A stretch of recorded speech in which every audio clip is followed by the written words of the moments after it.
Hello friends, আসসালামু আলাইকুম। কেমন আছেন সবাই? আশা করি ভালো আছেন। আমরাও ভালো আছি আলহামদুলিল্লাহ। তো চলে আসলাম নতুন একটা রান্নার ব্লগ নিয়ে। তো আশা করি ভালো লাগবে। সবাই পাশেই থাকবেন, দেখবেন সম্পূর্ণ ভিডিওটি, লাইক কমেন্ট করবেন, শেয়ার করবেন আর সম্পূর্ণ ভিডিওটি দেখবেন। আশা করি ভালো লাগবে। তো আমি আজকের রান্নাটা করার জন্য মুরগির মাংস ছোট ছোট পিস করে, মুরগির বুকের মাংস ছোট ছোট পিস করে নিয়ে নিয়েছি কেটে ধুয়ে। আর সাথে দিয়ে দিয়েছি আদা রসুন পেস্ট, তারপরে হলুদ মরিচের আর ধনিয়ার গুঁড়া। এখন দিয়ে দিব টক দই। টক দই দিয়ে ভালো করে এখন সব কিছু একসাথে মিক্স করে নিব। একদম ভালো করে মিক্স করে তারপর অনেকক্ষণ ম্যারিনেট করে রাখবো। আমি প্রায় 3-4 ঘন্টা ম্যারিনেট করে নর্মাল ফ্রিজে রেখে দিয়েছিলাম। এই তো সাথে এখন দিয়ে দিচ্ছি ভাজা জিরের গুঁড়ো। এখন আবার ভাজা জিরের গুঁড়ো দেওয়ার পরে ভালো করে আরও সব কিছু একসাথে মিক্স করে মেখে নিব। এই তো আমার মেখে নেওয়া শেষ। এখন আমি এটা 3-4 ঘন্টা নর্মাল ফ্রিজে র্যাপিং পেপার দিয়ে ঢেকে ফ্রিজে রেখে দিয়েছিলাম। এখন আমি নান রুটিটার ডো বানাবো। নানের ডো বানানোর জন্য আমি প্রথমে নিয়ে নিয়েছি ময়দা 3 কাপ, তারপরে দিয়ে দিচ্ছি লবণ, গুঁড়া দুধ দিয়ে দিচ্ছি এখন 2 চা চামচ, তারপরে দিয়ে দিচ্ছি 1 টেবিল চামচ ইস্ট, আর এখন দিয়ে দিচ্ছি রান্নার তেল, সয়াবিন তেল।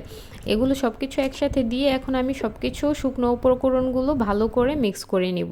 একদম খুব সফট করে সব কিছু একসাথে যেন মিশে যায়, এভাবে আমি শুকনো উপকরণগুলো আগে মিক্স করে নিব। কারণ পানি দিয়ে দেওয়ার পর ভালোভাবে মিশবে না, সব একসাথে মিশবে না।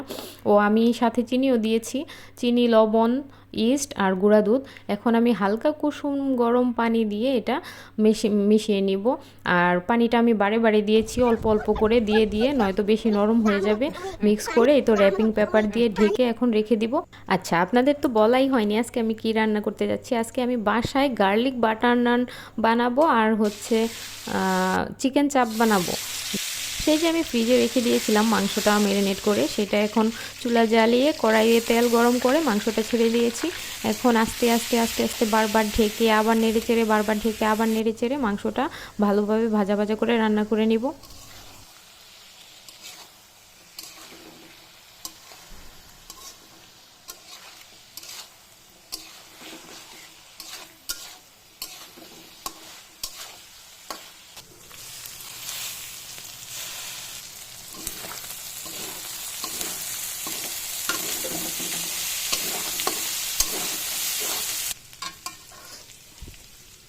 যখন মাংসগুলো মোটামুটি কমপ্লিট হয়ে গেছে, মোটামুটি সিদ্ধ হয়ে গেছে, তখন আমি দিয়ে দিব টমেটো। তারপর নেড়ে চেড়ে আবার কিছুক্ষণ টমেটোগুলো সিদ্ধ করে নিব।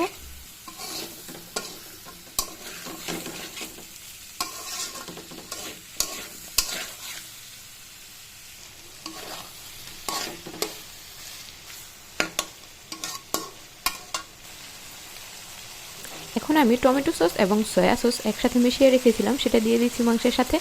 এখন এটা দেওয়ার পরে, সসগুলো দেওয়ার পরে আবার কিছুক্ষণ নেড়ে চেড়ে মাংসটা সিদ্ধ করে নেব আর আরেকটু রান্না করে নেব।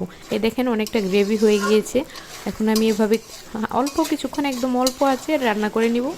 এখন আর ঢেকে দিব না, এভাবেই নেড়ে চেড়ে কিছুক্ষণ রান্না করব, হালকা গ্রেভি রাখবো যেহেতু।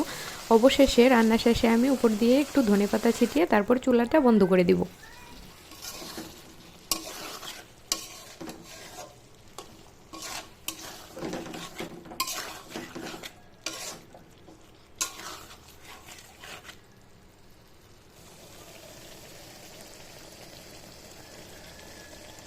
এই তো রান্না শেষে আমার চিকেন চাপের এরকম একটা লুক আসছে।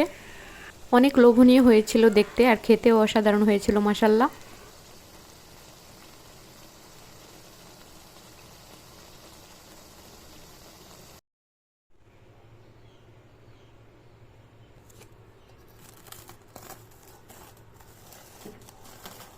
এখন আমি এক এক করে সেই যে নানের ডোটা বানিয়ে রেখেছিলাম, এক এক করে সেগুলো নান রুটি বানিয়ে নিব।